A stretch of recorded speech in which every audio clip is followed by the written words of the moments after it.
Assalamualaikum warahmatullahi wabarakatuh.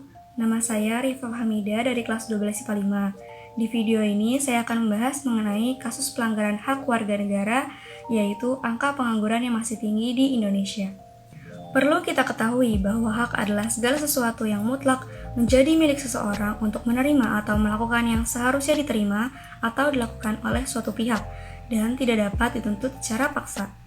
Setiap warga negara memiliki hak dan kewajiban yang sama tanpa terkecuali. Salah satu hak warga negara di Indonesia adalah hak mendapat pekerjaan dan penghidupan yang layak yang diatur dalam pasal 27 ayat 2 UUD 1945.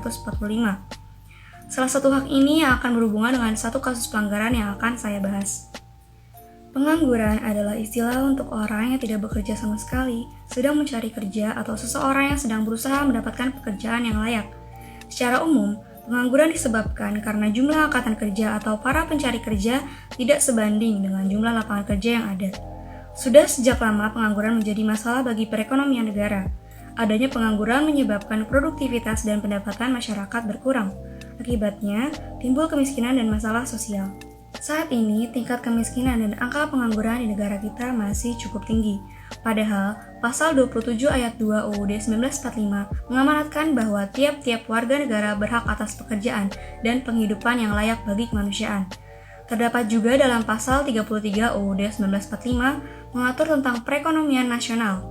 Ketentuan pasal ini merupakan jaminan hak warga negara atas usaha perekonomian dan hak warga negara untuk mendapatkan kemakmuran.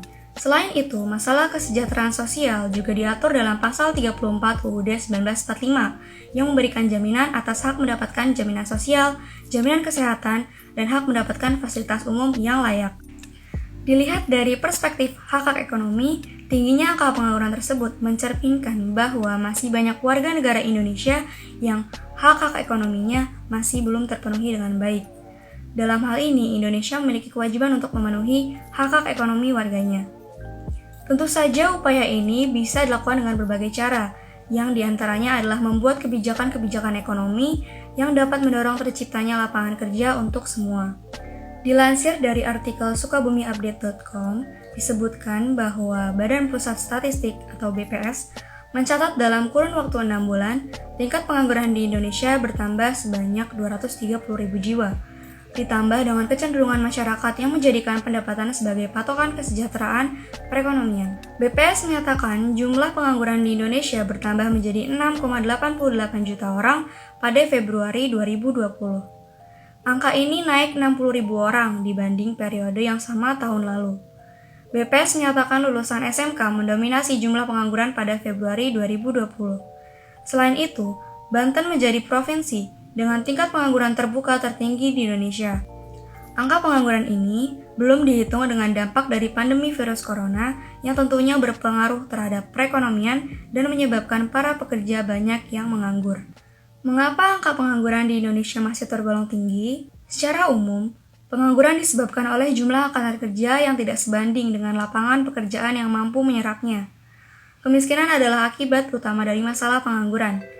Walau seseorang pada awalnya memiliki uang yang banyak, orang yang menganggur tersebut akan menjadi miskin secara perlahan.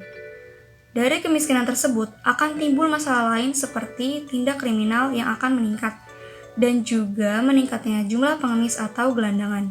Cara mengatasi masalah pengangguran dibutuhkan kerjasama antara masyarakat dengan pemerintah.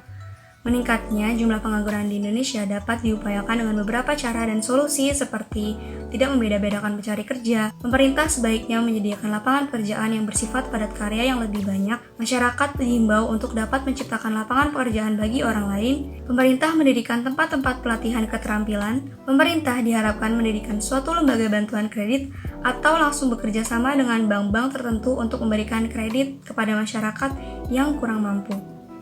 Hal ini menyadarkan kita bahwa angka pengangguran di Indonesia kondisinya saat ini semakin memprihatinkan.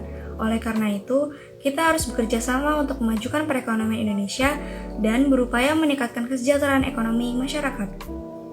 Sekian dari saya, kurang lebihnya mohon maaf. Terima kasih. Wassalamualaikum warahmatullahi wabarakatuh.